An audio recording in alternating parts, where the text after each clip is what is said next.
Listo, ¿qué tal? Estamos experimentando problemas con un poquito el internet, pero buenas noches, bienvenidos a este espacio, Recursos Forenses MX, y estamos por comenzar el tema del día de hoy. El tema del día de hoy es bastante interesante. Como pueden ver en pantalla tenemos la tallada de McDonald's. Y van a preguntarse mucha gente, ¿y qué es la tallada de McDonald's? Pues bueno, la teoría de McDonald es una de las nuevas propuestas que tiene la perfilación criminal y que ha encontrado bastantes similitudes o bien bastantes reiteraciones en diversas conductas de sujetos. Y bueno, pues vamos a estar experimentando un poquito de bajones, pero esperemos que se vaya arreglando conforme va pasando el stream. A la gente que se está conectando apenas, pues bueno, apenas comenzamos. Saludos a todos los que están aquí conectados, están pendientes. Y bueno, comenzaremos ya un poquito el tema. ¿Qué tal? ¿Cómo están? Buenas noches. Saludamos desde Cuernavaca, Morelos. Y esperamos que este tema sea de su sumo agrado y que podamos estar haciendo este tipo de actividades un poquito posteriormente y que, bueno, de cierta forma, pues bueno, vamos a estar mejorando los streams. Ok, bueno, vamos a comenzar a platicar acerca de la teoría de McDonald. La gente que está conectada puede compartir el live para que más gente nos pueda estar viendo. Pues bueno, comenzamos básicamente diciendo que en la teoría de McDonald, pues se basa en una teoría muy sencilla, que es, por ejemplo, en la teoría de McDonald, también llamada como la teoría del sociópata, es una propuesta dada por John Marshall McDonald, en el cual, pues bueno, él establece que en la mayoría de los sociópatas, en un artículo que él escribe en 1963, The Threat to Kill, es decir, el tratado para la muerte, habla acerca de que estas características han sido encontradas directamente en diversas personas. Ahora bien, estamos hablando de sujetos que han cometido conductas que de cierta forma van en contra de la sociedad. Ahora bien, estos tres rasgos que están mencionándose o bien que de cierta forma han aparecido en los distintos sociópatas, tenemos en los cuales, vamos, es básico. Habla de conductas agresivas, habla de piromanía y habla de crueldad animal. Básicamente nos dice que todas las personas que son sociópatas, o bien la mayoría de los que son sociópatas, tienen por menos dos de estas características, es decir, presentan conductas agresivas como lo son la piromanía, la crueldad animal y la famosa enuresis. La enuresis básicamente consiste en que no tienen un control de esfínteres, es decir, las personas no tienen control sobre su vejiga y normalmente nosotros lo conocemos como que mojan la cama. Ahora bien, por conductas agresivas debemos entender que la piromanía, la crueldad animal, además de la enuresis, comprende un ámbito un poco interesante.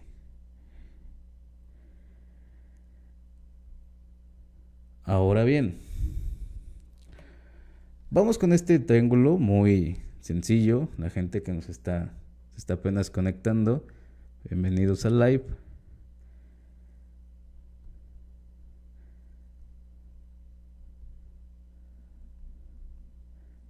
Pues vamos a analizarlo muy cautelosamente. Este triángulo representa a básicamente la propuesta hecha por el señor McDonald, en el cual pues básicamente nos presenta estos tres rasgos de las personas sociópatas: la piromanía, la anuresis y la crueldad animal. Ahora bien, hablamos claro de que efectivamente la piromanía, pues vamos, hablaremos un poco más acerca de lo que es la piromanía. La piromanía básicamente es la atracción que tú sientes o bien la saciedad emocional que siente una persona al momento de, destruir cosas a través del fuego. Ahora, en la teoría de McDonald también estamos con la enuresis que comentábamos hace un momento, que es la falta de control de esfínteres, es decir, que las personas, de cierta forma, se les conoce como que mojan la cama. Es decir, una persona que después de los 5 años sigue mojando la cama se considera como una conducta que ya no es normal. Es decir, normalmente en el control de esfínteres tenemos hasta los 5 años para que podamos literalmente el poder ya dejar de mojar la cama. Una vez que ha pasado ese tiempo y una vez que nosotros reiteramos en la conducta, pues podemos mencionar que se padece de enuresis. Ahora bien, otro rasgo muy fundamental es la crueldad animal. La crueldad animal no solamente se trata de matar animales, sino de el maltrato directamente. ¿El maltrato en qué sentido? Vamos a hablar de una persona que no tiene un control de emociones, por lo tanto, las desplaza hacia los animales. Ojo, algo interesante de esta teoría es que dice que se basa en la frustración. Ahora, vamos a hablar un poco de la frustración. Hay una teoría que habla de la inferioridad y esa está propuesta por Alfred Adler. Alfred Adler nos decía que efectivamente nosotros nos dirigimos o bien nosotros nos vamos a llevar a cabo nuestras conductas de acuerdo a un sentimiento de inferioridad. Es decir, que efectivamente nosotros funcionamos de una forma bastante chistosa. ¿Alguien se ha preguntado por qué directamente tendemos a ser competitivos? O bien, ¿por qué de cierta forma siempre queremos ser los mejores en algo? Pues bueno, el psicólogo Adler habla acerca de la inferioridad. Y bueno, lo que dice básicamente es que nosotros, los seres humanos, vamos a funcionar con base a la frustración. Es decir, las personas que se les ha identificado la teoría de McDonald, o por lo menos 2 rasgos fundamentales de esta, son personas que han sufrido algo que se llama la transmisión generacional de la violencia. Es decir, hablamos de personas que son maltratadas en su infancia y por no poder defenderse, o bien, o por no lograr ellos repeler la agresión, lo trasladan a uno de estos 3 puntos, que puede ser la piromanía, la enuresis y la crueldad animal. Ahora bien, como no me puedo defender de mi agresor, busco de una forma el hecho de yo poder destruir cosas. Los destruyo cosas a través de ¿qué? De la piromanía. Posteriormente a la piromanía busco la crueldad animal. Ahora bien, si tengo una mascota, si prácticamente no tengo un control de emociones, voy a buscar en qué o en quién desquitar mi coraje. Ahora bien, la enuresis es involuntaria totalmente, es decir, en esta parte es muy difícil de dominar porque la persona se encuentra en un estado inconsciente, el estado onírico, el estado del sueño.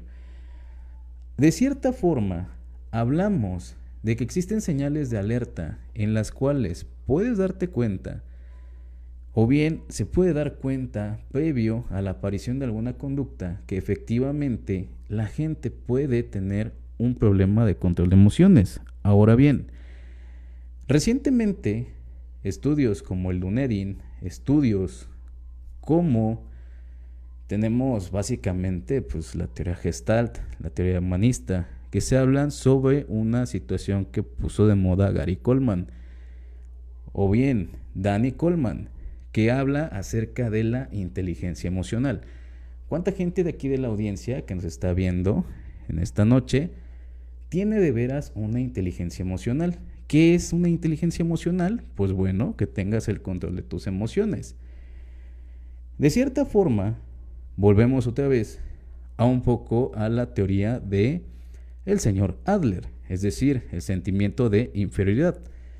Es decir, si yo tengo una autoestima suficiente y tengo un control de emociones suficiente, o bien puedo lograr el yo no sentirme o bien no verme afectado por una conducta que haya sucedido, por algún problema que haya experimentado. Por ejemplo, tenemos este problema ahorita de la conexión a internet. Van a decir, bueno, está la conexión a internet. Este live estaba planeado a las 8 de la noche. Estábamos haciendo pruebas de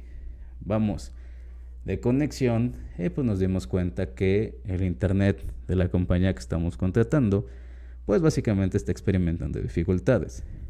Gente que nos está viendo, ¿cuántas veces nos ha fallado el internet?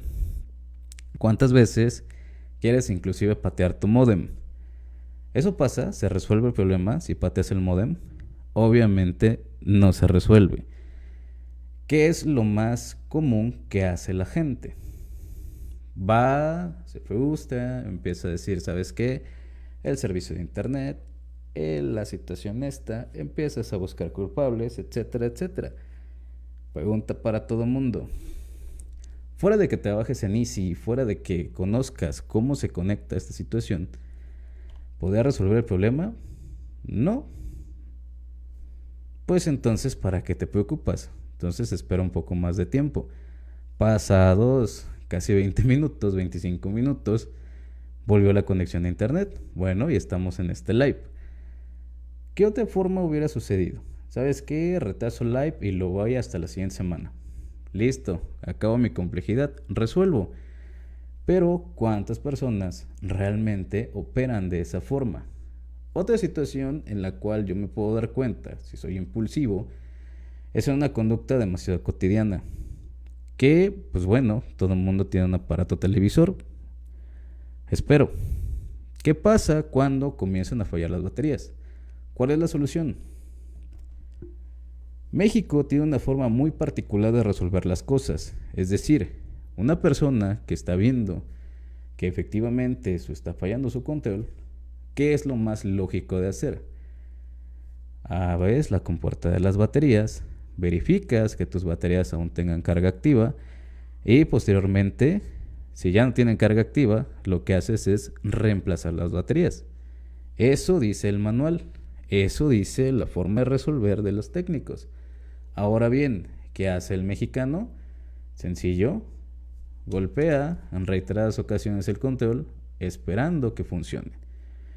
Ahora bien, volvemos a la misma teoría de McDonald.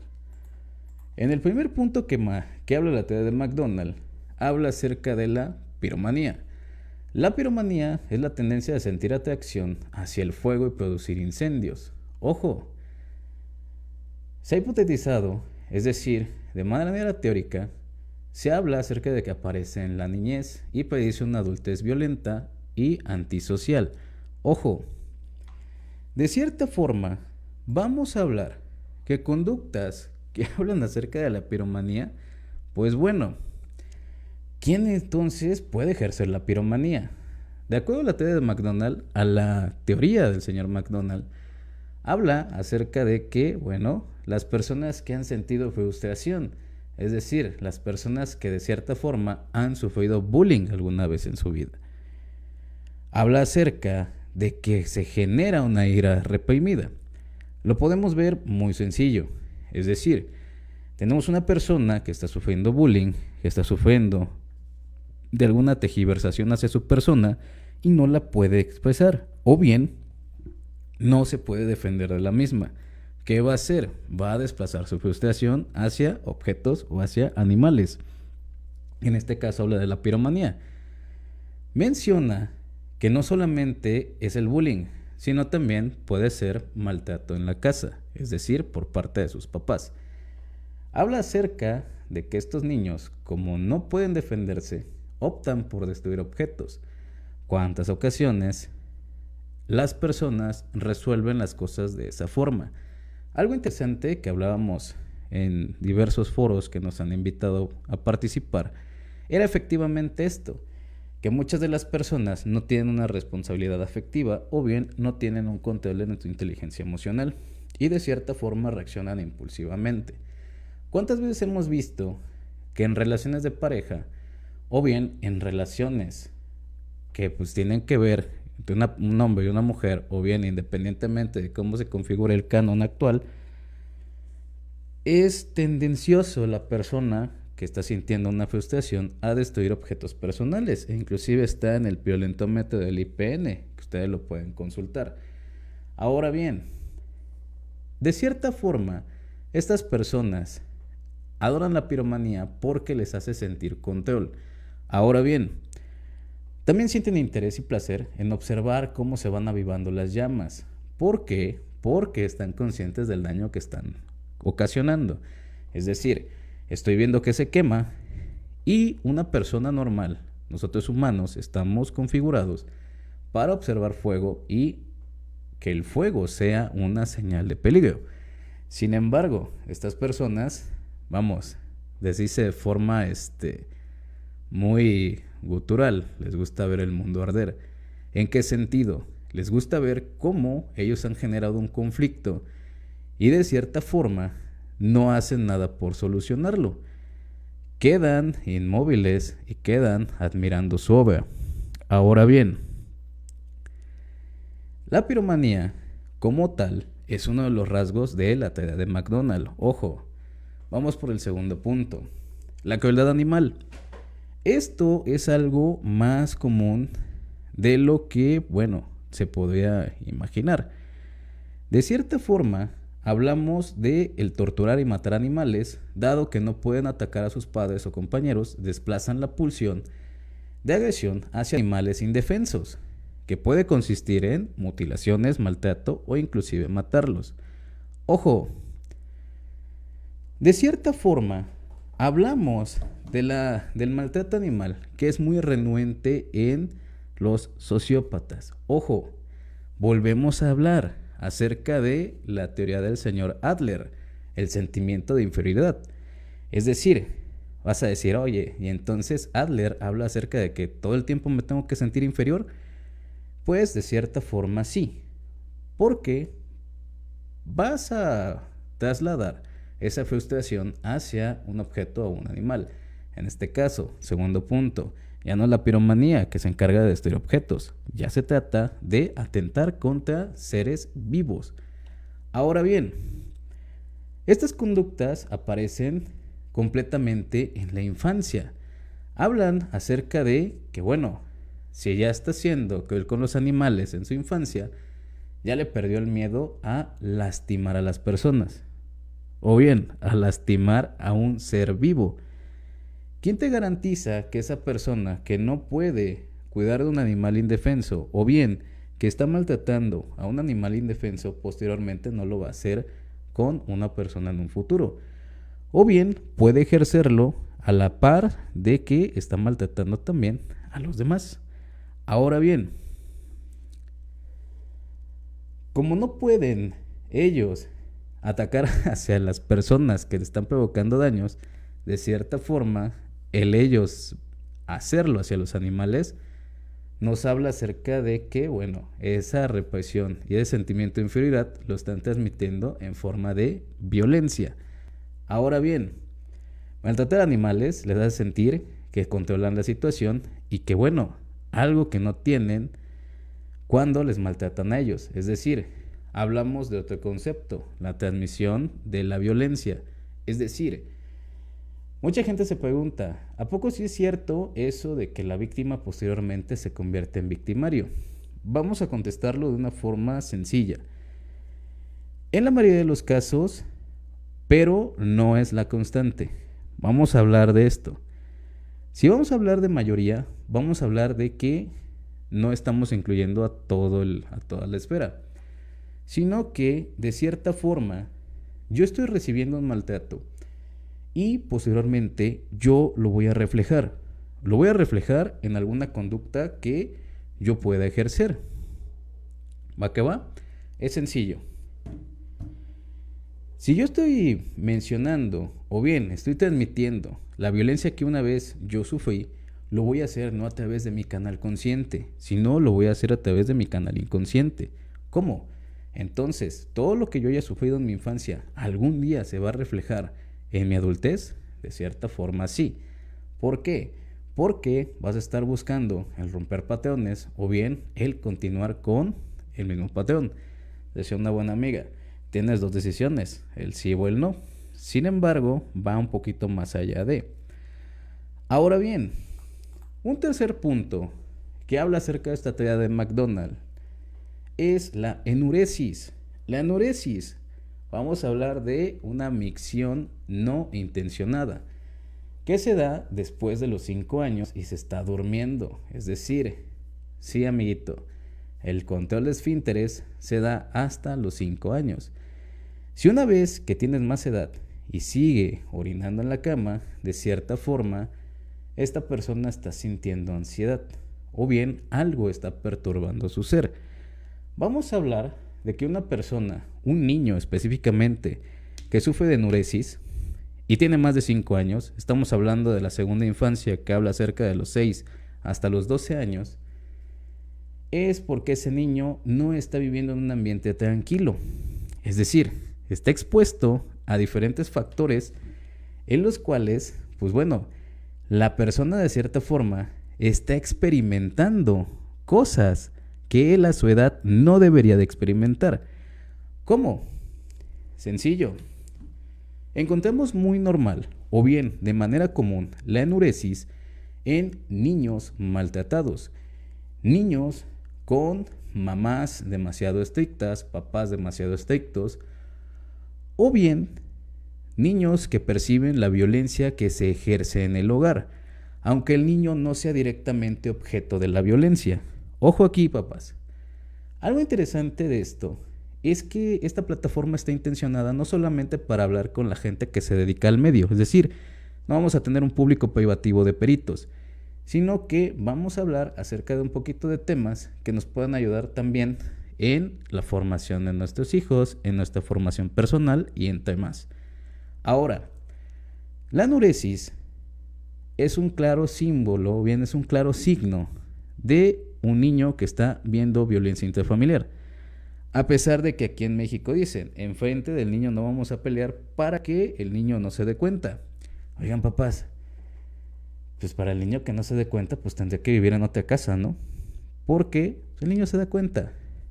Se da cuenta de los desplantes, se da cuenta de las malas caras, se da cuenta de los malos tratos, se da cuenta de los desaires. Todo eso el niño lo va almacenando. Y ojo, papás, los niños son muy, muy, muy receptivos. Todo lo que tú digas, todo lo que tú hagas va a repercutir tarde o temprano.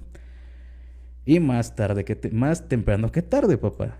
Ahora bien, hablamos de que la enuresis se puede presentar 2 veces a la semana durante 3 meses. Es decir, que el niño no tenga control de esfínteres. Ojo, no estoy hablando de que sea la constante. Sin embargo, es un rasgo que se ha encontrado en personas con características sociópatas. Vamos a hablar algo sencillo y un poquito que va a sacar de contexto a la gente, que habla acerca de las principales características en la infancia de una persona que presenta 2 o inclusive los 3 rasgos de la teoría de McDonald, que hablan acerca de problemas de socialización por ausencia de la misma en edades tempranas. Ojo, gente que nos está escuchando, ¿cuántas veces hemos visto o bien hemos percibido a niños que son sumamente aislados? Ese niño que se sienta hasta atrás, ese niño que es extraño, ese niño que de cierta forma está ausente de sus clases. ¿Por qué? Porque ese niño no está aprendiendo a socializar. Ojo, y socializar no es que se lleve bien con todo mundo, sino que simplemente pueda percibir el medio y ser parte de. ¿Por qué? Porque en edades posteriores, cuando ya son adultos, tienen muchos problemas para poder comunicarse. Ojo con esto. Van a empezar a decir, es que el boomer, ¿no? Pero no, vamos a hablar de la generación actual. La generación actual que oscila en los rangos de 18 a 25 años. tienen un problema muy grave. Se ha identificado. ¿Cuál es? La socialización. Entablar una sencilla conversación. Y esto lo estoy diciendo en voz de mi experiencia como docente de diversas universidades. Ojo, se identifica que este grupo etario de este pequeño rango de edad tiene un problema para socializar. Es decir, prácticamente les tienes que hacer un interrogatorio para que te digan las cosas. O bien, solamente saben hablar de forma precisa. Es decir, no te dan más datos. Contrario a una persona que sí tiene una habilidad de socializar. Es decir, que no solamente te da un dato específico, sino que te pide datos un poco más relevantes. Es decir, datos que puedan establecer un cómo, un cuándo, un por qué, o bien que te den una causalidad de alguna situación. Ahora, se desarrolla la apatía y la no afectividad por el poco cuidado o cariño que han tenido con él o con ella. Es decir, ¿cuántas veces hemos visto, cuántas veces hemos tenido, no solamente niños, sino posteriormente adultos que no tienen autoestima? Ojo, el autoestima es principal porque se trabaja un punto específico que se llama empatía. La empatía es el yo poderme reflejar en una persona y yo identificar sus emociones, qué es lo que está sintiendo esa persona para que yo también pueda participar con ella. Ojo aquí, es algo interesante. Si yo no desarrollo la empatía, voy a ser un adulto que va a ser frío y vamos a tener el primer problema, que es el de socialización. Ojo, no estoy diciendo que me vaya yo a identificar con todos los temas sociales o aspectos que las otras personas quieran. No, sino que simplemente voy a aprender, lo que decían nuestros abuelos, a hacer algo que a mí me gustaría que hicieran conmigo. Ojo, y no voy a hacer cosas que yo no quisiera recibir a cambio. Si nos quieren comentar, una pausita aquí. Estamos recibiendo sus participaciones. Lo pueden hacer directamente en el live de la página. Aquí está desplazándose el live. Pueden hacer sus preguntas que ustedes gusten. El tema es demasiado tenso, yo lo sé. Van a decir, bueno, pues es que, ¿y si yo también soy un sociópata? Vamos a hablar de ese aspecto un poco más adelante. Ahora, desarrollo de conductas violentas por verlas desde pequeños en sus círculos más cercanos. Ojo, gente que nos está viendo, ¿cuál es el primer círculo que ve una persona? Pues vamos, pues es la familia. Ojo, si yo veo que en mi familia se desarrolla la violencia, si yo veo que en mi familia se desarrollan conductas antisociales, si yo veo que de cierta forma estamos dejando que los niños estén expuestos a esas actividades, pues bueno, vamos a generar que efectivamente ellos en un futuro apliquen la transmisión generacional de la violencia. Ojo, tal vez no lo hagan de forma inmediata con sus compañeros, pero sí lo van a hacer posteriormente con su familia, con sus parejas o cuando estos alcancen una edad prudente y inclusive te pidan una emancipación. Ahora bien, poca adaptación a un entorno social muy aglomerado. A mí me encantan los memes de la gente de ahorita, que dice, es que a mí no me gusta el calor y no me gustan las personas. Ojo, tenemos una deficiente control de emociones. ¿Por qué? Porque independientemente de la aglomeración de gente, pues tienes que socializar. Y dice alguien famoso, dicho teposteco y dicho de Morelos, gente que nos está viendo de otros países. En México se ocupa una expresión bastante chistosa, pero es cierta. Y la gente que nos está viendo de México no nos va a dejar mentir. Es que yo me engento. El yo me engento es precisamente, es que no tengo una adaptación a mi entorno social. Podemos ver actualmente a las generaciones de 18 a 25 años que no hacen ni una plática. Es decir, puede pasar por ser un mueble. Es decir, tenemos a un grupo de personas que está platicando. Sí, están hablando de un tema en particular. Y esta persona llega, pero no socializa. Es decir, es ese chavo que llega e inclusive no saluda. Normalmente les dicen aquí en México es que son maleducados porque ni siquiera saluda. Ojo, tal vez no es que sea un maleducado, sino que tiene un problema de adaptación social. Bien, no se puede adaptar al desarrollo o del entorno social porque no tiene las herramientas que supuestamente tuvo que haber desarrollado en la infancia. Es decir, si a mí me cuesta entablar conversación con alguien, si a mí me cuesta, de cierta forma, transmitirle mis ideas, o bien transmitirle lo que yo estoy sintiendo a otra persona, estamos hablando de una poca adaptación social. Es decir, si a mí me comen los nervios de pensar, ¿qué es lo que van a decir los demás? Pues déjalos que hablen. ¿Qué es lo que van a hacer los demás? Ah, bueno, pues deja de pensar en los demás y empieza a pensar un poquito en ti. Ahora bien, seducción o encanto superficial fingido para no levantar sospechas. Aquí viene algo bastante particular, porque, por ejemplo, que un asesino serial muy famoso que se llama Ted Bundy desarrolló este último punto bastante claro, es decir, que las personas sociópatas o psicópatas no es lo que el canon social nos ha hecho sentir.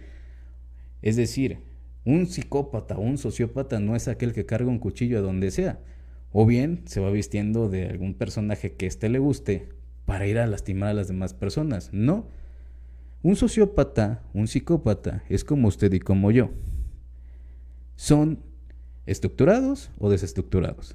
Los desestructurados son los que efectivamente podemos ver con las aglomeraciones en los diferentes cánones estéticos de las películas. Pero ¿qué pasa con los adaptados?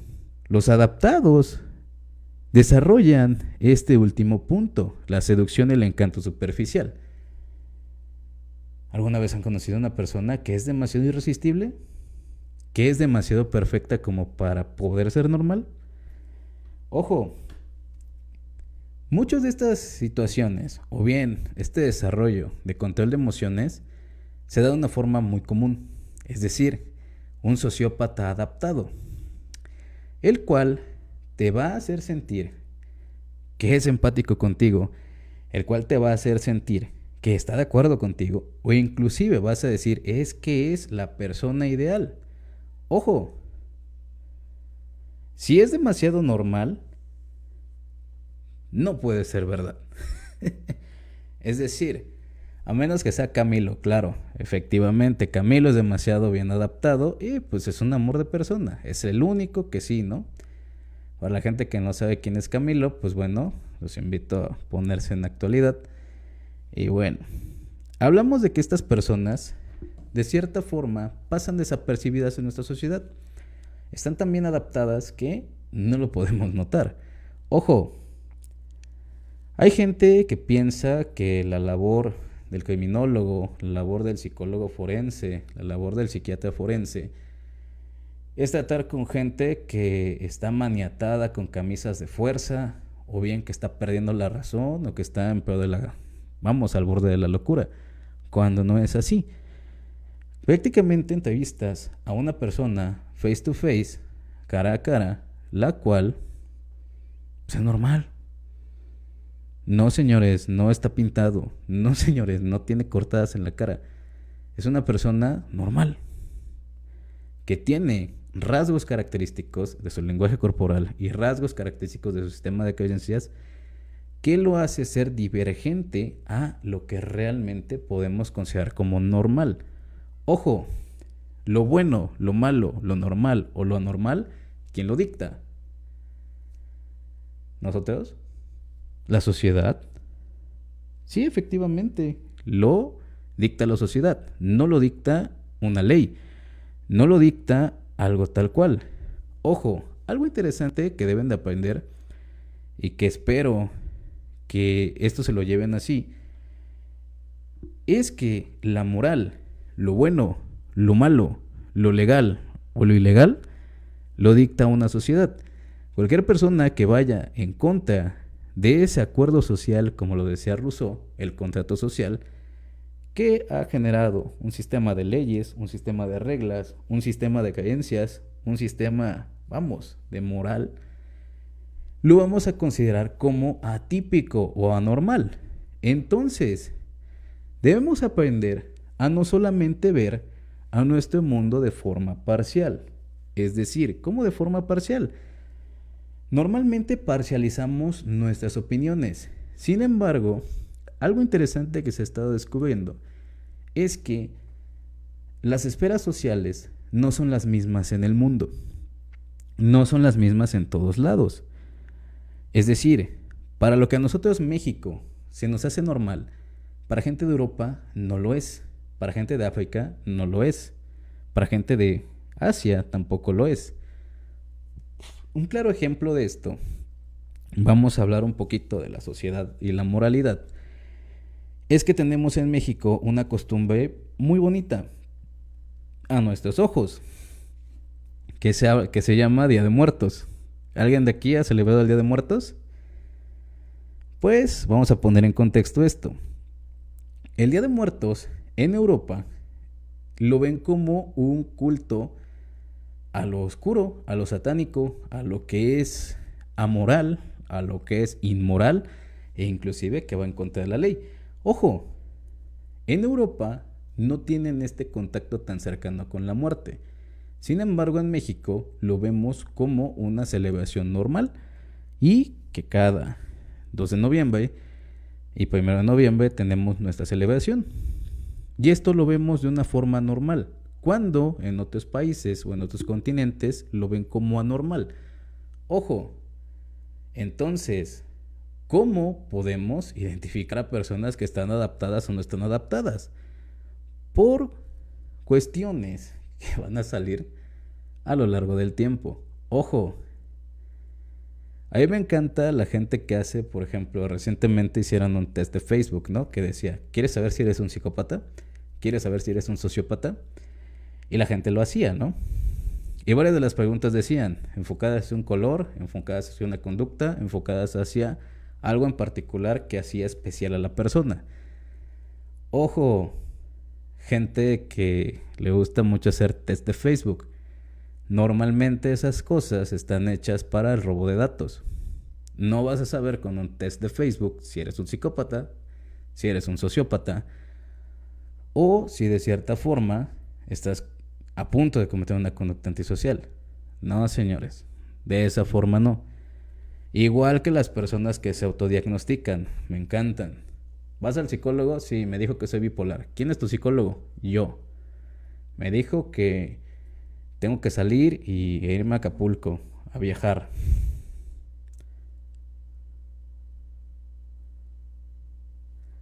Ahora bien, vamos a hablar de diferentes personas que han presentado características de esta situación. En la teoría de McDonald podemos hablar del primer asesino de aquí de México, que es Goyo Cárdenas. Goyo Cárdenas o Gregorio Cárdenas Hernández, si ustedes gustan, hay una página bastante buena que es un compañero español que se llama criminalia.es. Ustedes pueden consultarla y él lo que hace es albergar un host en el cual él compila demasiadas formas o bien demasiada información de diversas fuentes de asesinos seriales. Y hablamos, y él lo divide por los distintos grupos etarios o bien en las diferentes etapas de la vida de los sujetos. Y de Goyo Cárdenas podemos hablar de su infancia y de su juventud. Para que no ponga en contexto a Goyo Cárdenas, pues bueno, fue conocido como el estrangulador de Tacuba y fue un homicida múltiple de México. Ojo,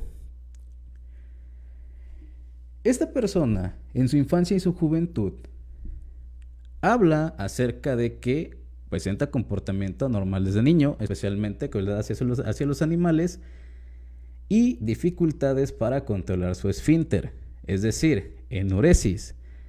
Estamos hablando de que Goyo Cárdenas presentó también un coeficiente intelectual demasiado alto y fue alumno destacado desde la educación básica, es decir, Esta persona era sumamente inteligente, pero presentaba dos de las características de la teoría de McDonald.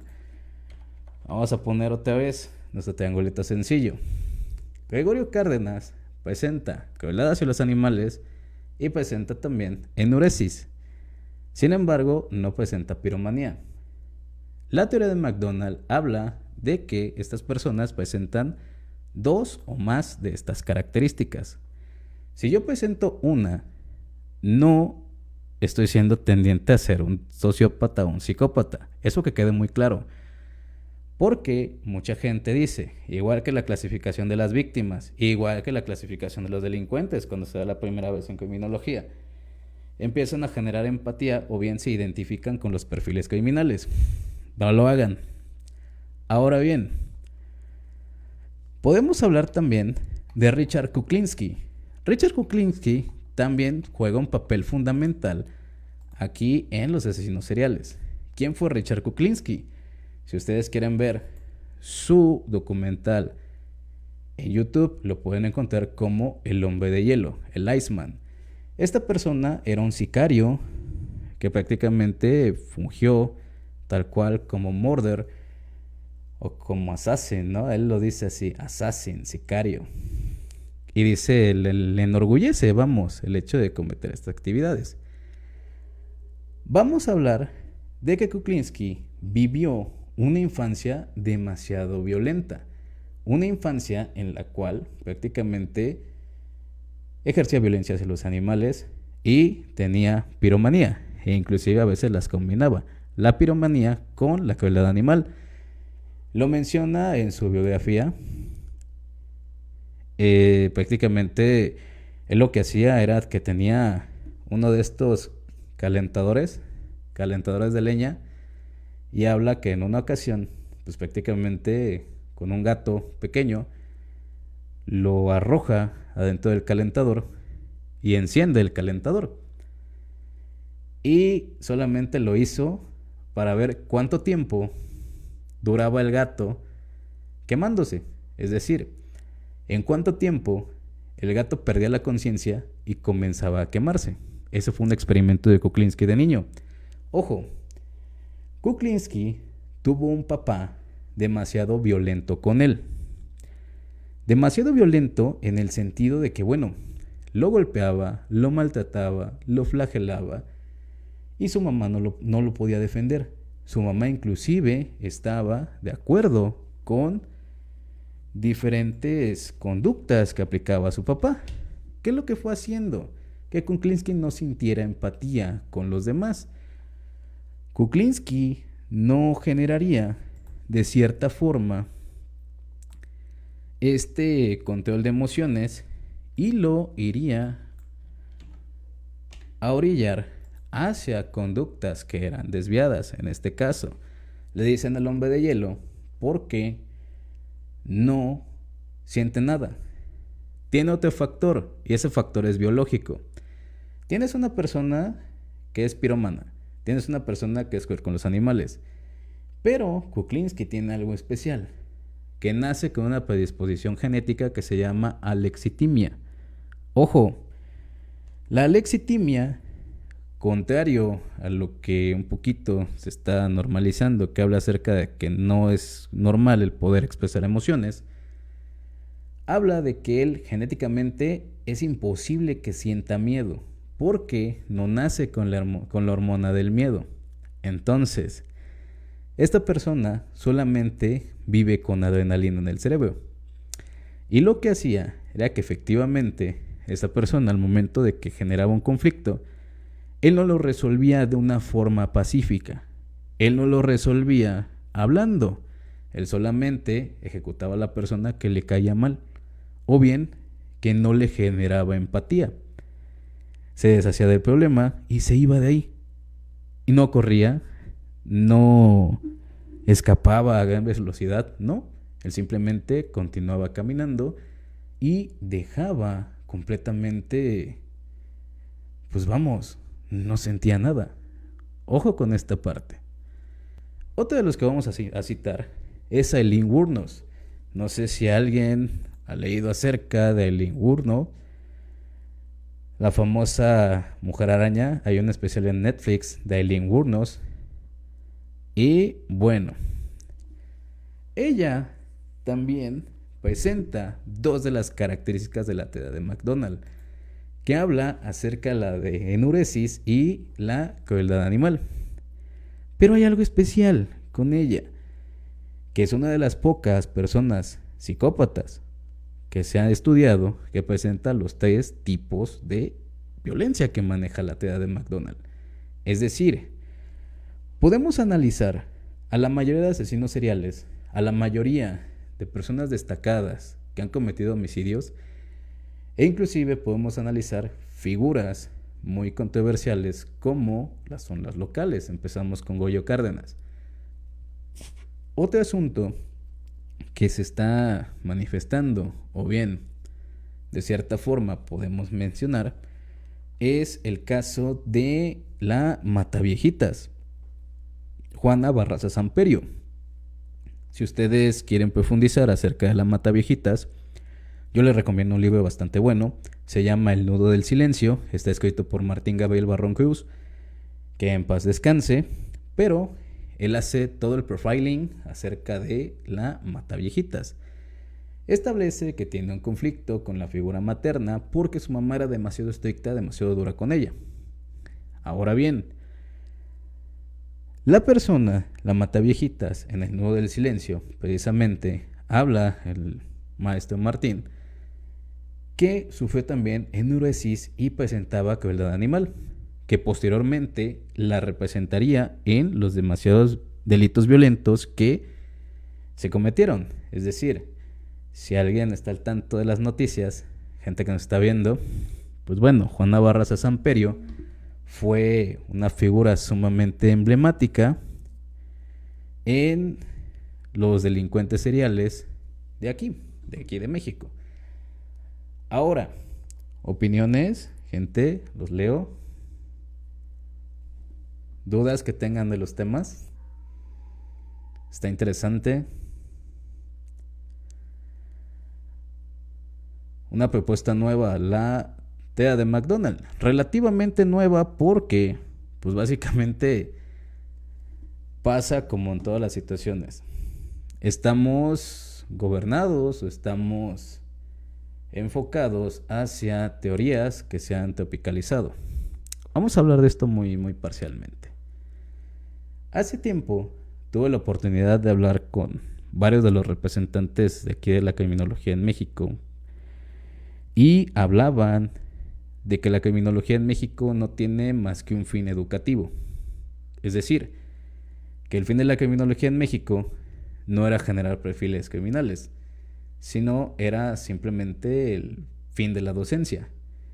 Que yo solamente le transmitiera a una persona mi conocimiento sobre el análisis delincuencial, pero hasta ahí quedaba, como una simple letra, como un simple libro. Y vamos, la criminología, tanto como la criminalística, tienen demasiadas cosas que aportarle al mundo. ¿Por qué? A diferencia de lo que piensan muchos, que el criminólogo solamente estudia a los delincuentes, vamos a hacer una pequeña pauta ahí. ¿Por qué se estudia a los delincuentes? ¿Cuál es la finalidad del criminólogo? ¿Saciar el morbo? No, no es así. La finalidad de la criminología es la prevención del delito. Ojo, ¿qué es lo que yo vaya a realizar para evitar que se reiteren este tipo de conductas? Estamos hablando de que, no sé si ustedes vieron la prueba piloto, pero se habla acerca de los 3 niveles de análisis criminal: crimen, criminal y criminalidad. Criminal como un sujeto individual, crimen como el delito en particular, y la criminalidad como la estadística, es decir, la reiteración de conductas en un determinado espacio geográfico que establecería si una persona va a cometer un delito o no, o de qué tipo. Hablamos de que la prevención también tiene 3 niveles: la primaria, la secundaria y la terciaria. ¿Por qué nosotros entonces estamos buscando datos de delincuentes? precisamente para prevenir. Mucho de esto se ha hablado acerca de la criminología educativa, que es una de las ramificaciones que plantea Wael Jikal y el señor Gómez Teigol acerca de que la criminología se tiene que diversificar. ¿Cómo diversificar? Sí, no solamente aplicarse en la perfilación criminal o bien aplicarse en un proceso de características delincuenciales, sino que debe de llegar a la escuela para que podamos identificar desde pequeños este tipo de conductas. Estamos diciendo que la criminalidad se puede prevenir desde la infancia. Sí, entonces un niño es delincuente. No precisamente. Para quien no conozca directamente el sistema de justicia que vivimos aquí en México, nos habla de que los niños son imputables a partir de los 14 años. Tenemos 3 grupos de edades: de 12 a 14, de 14 a 16 y de 16 a 18 años. El sistema de justicia para adolescentes establece que los niños de 12 a 14 años, si bien no son punibles completamente de una privación de libertad, es decir, no los pueden meter a la cárcel, y si lo hacen, pues bueno, derechos humanos estaría sobre nosotros. De 12 a 14 años simplemente recibes un apoyo psicológico en el cual debes de tener un tutor, y ese tutor se debe hacer cargo que efectivamente tú recibas el tratamiento y posteriormente te libera. De los 14 a los 16 años, la persona también es sujeto de derechos y ya puede ser privada de su libertad. Ojo, de los 14 a los 16, la pena privativa de libertad sí existe. Es decir, ¿me pueden meter a la cárcel de 14 a 16? Sí. Y mucho más de 16 a 18. Pero hay una situación con el sistema de justicia para adolescentes. No se puede privar de su libertad más de 5 años a los adolescentes, independientemente del delito que se haya cometido. Ahora bien, volviendo al tema, entonces los niños saben diferenciar el bien y el mal. Sí, a partir de los 8 años. Ojo, a partir de los 8 años, un niño puede discernir entre que si una conducta está bien y una conducta está mal. Vamos a platicar acerca de ello. Vas a decir, oye, entonces, si yo tengo un hijo de 8 años, ¿ya no lo puedo arreglar? ¿Ya no le puedo decir qué es bueno y qué es malo? Pues todavía lo puedes orientar hasta los 12 años. Sin embargo, va a ser bastante complicado. Los primeros 8 años de la vida, es decir, la primera y la segunda infancia, juegan un papel fundamental en la formación de algo bastante particular que se llama personalidad.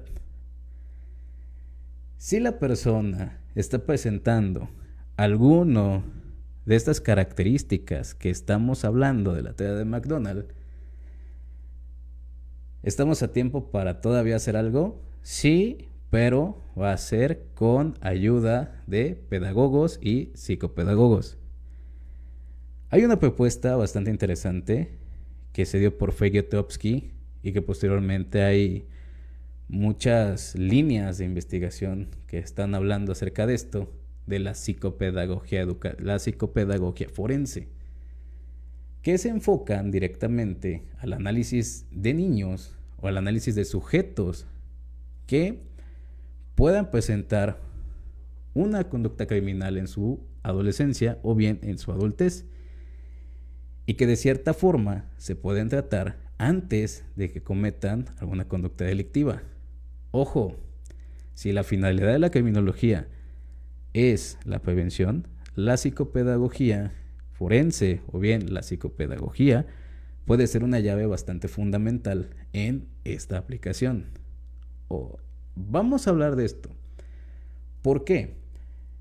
Porque los psicopedagogos identifican problemas de aprendizaje, pero no solamente son problemas de aprendizaje, son problemas de aprendizaje que se tienen un génesis, y ese génesis muchas ocasiones son en ambientes en los cuales viven los niños violencia.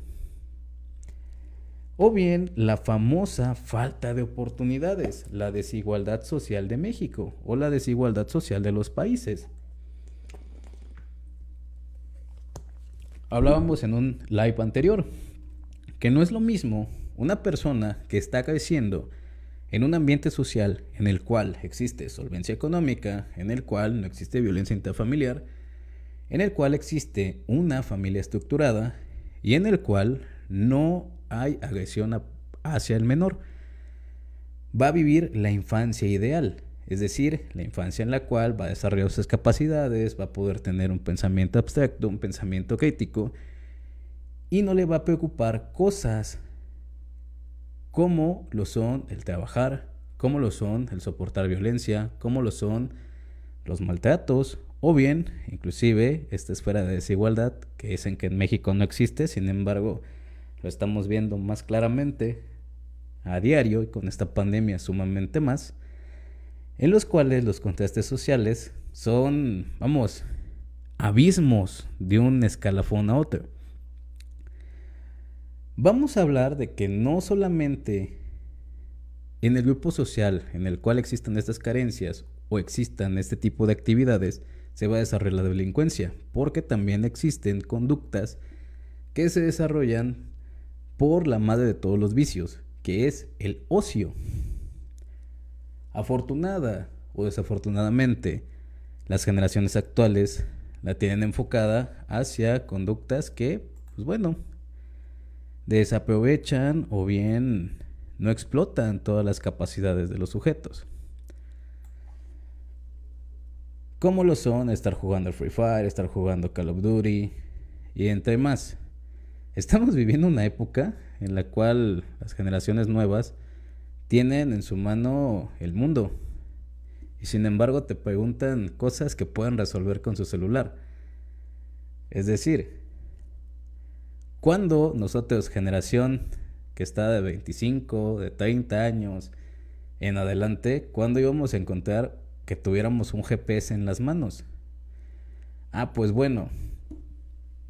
Hay personas que preguntan dónde están localizados cierto tipo de lugares que claramente aparecen en los dispositivos. Te preguntan, ¿dónde está el banco tal? ¿Existe un banco? Oye, date un minuto, deja de jugar FIFA y busca esa ubicación en tu teléfono, también para eso sirve. O bien, tienen un mundo de información que los ha vuelto sumamente dependientes de ello. Hablábamos recientemente con este señor Omar Pecha, si nos estás viendo, saludos señor Pecha, que los niños y adolescentes no saben el contexto histórico y social en donde se encuentran parados, que es más fácil preguntarle a Google qué es lo que sucedió ahí, pero el bagaje cultural está bajando. Ojo, vamos a tener conductas distintas que van a ir evolucionando en la medida que la tecnología nos esté rebasando, que ya está sucediendo. ¿Cuántos de ustedes se saben los números telefónicos más esenciales de su familia? Son muy pocos. ¿Cuántas personas tienen a la mano o recuerdan datos históricos o fechas relevantes del lugar donde viven? E inclusive una pregunta más sencilla, ¿quiénes son sus vecinos? ¿Los conocen? ¿Saben si pueden gritar en razón de auxilio? ¿Quién es el vecino? ¿Quién es la persona que vive al lado de mí? Ojo, puede ser un psicópata adaptado. No vamos a entrar en psicosis. Ahora bien, volviendo al tema principal, la teoría de McDonald es un tema que resulta novedoso para nuestro país. Sin embargo, se viene aplicando en los cánones de perfilación del mundo entero, en especial de nuestro vecino del norte. Está creado precisamente por el señor McDonald, John McDonald, para el FBI. Si ustedes gustan consultar la bibliografía, en un momento la proyecto y aquí la tienen. Vamos a hablar de esto. Si ustedes quieren consultar estos documentos, los documentos están disponibles en la plataforma de recursos forenses y en la plataforma de YouTube. Si quieren aumentar sus temas, si quieren aumentar su bagaje cultural, Podemos recomendarle libros, podemos recomendarle artículos, en los cuales, pues bueno, pueden ampliar su conocimiento. Algo importante que decir, esta plataforma está hecha para que todo el mundo pueda preguntar, vamos, lo que tenga duda. Así que los puedo leer en los comentarios. Adelante. Esta situación no solamente es para venir a dar un sermón. ¿Tienen alguna duda? ¿Tienen algún comentario? ¿Tienen alguna aportación que realizar? Bienvenida sea. Está el chat abierto.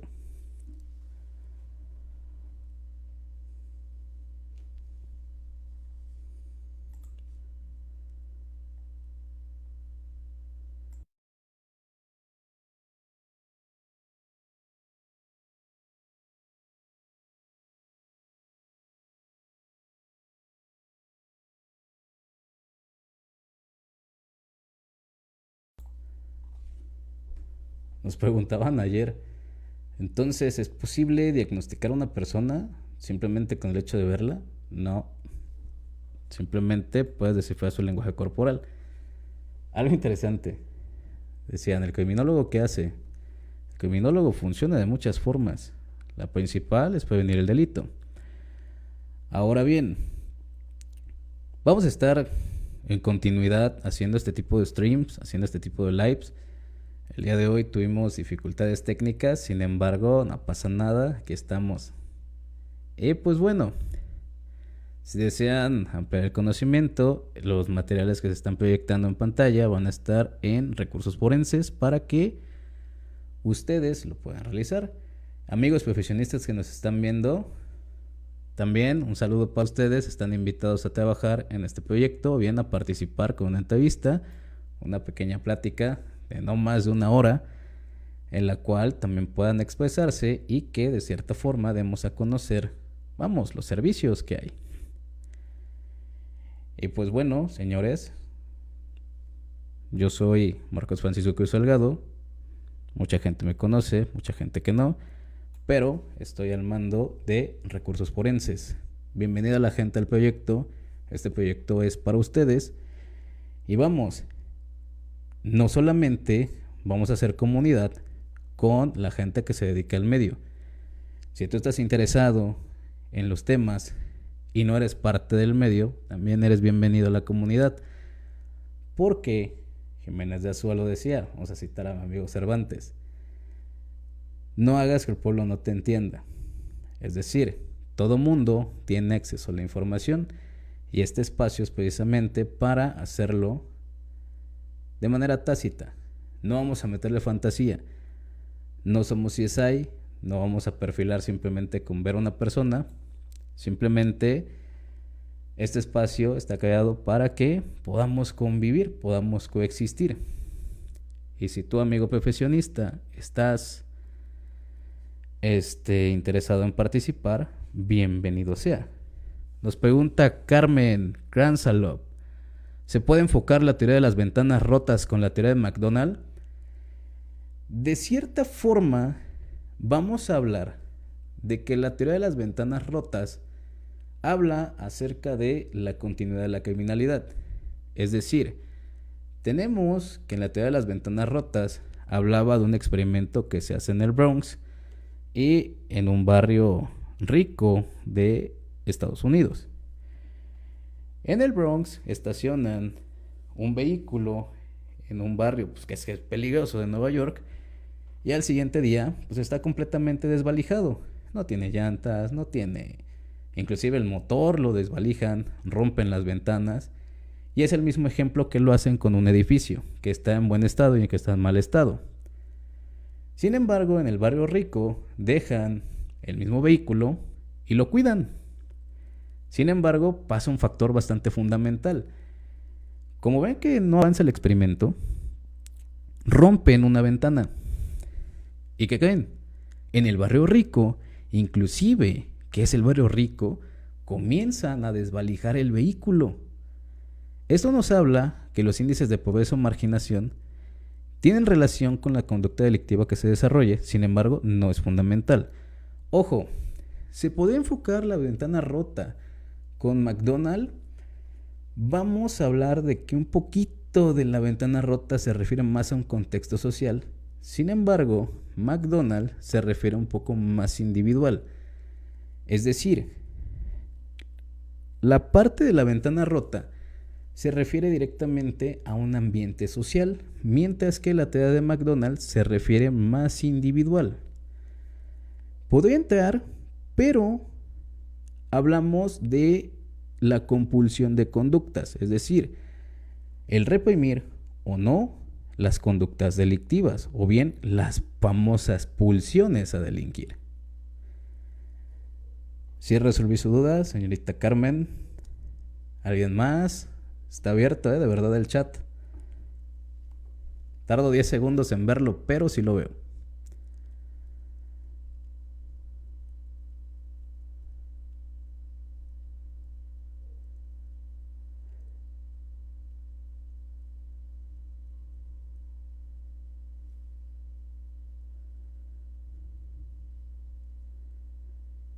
¿Nadie más?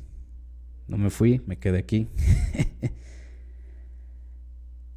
Bueno, si no existen más dudas, señores, pues muchas gracias por acompañarnos el día de hoy.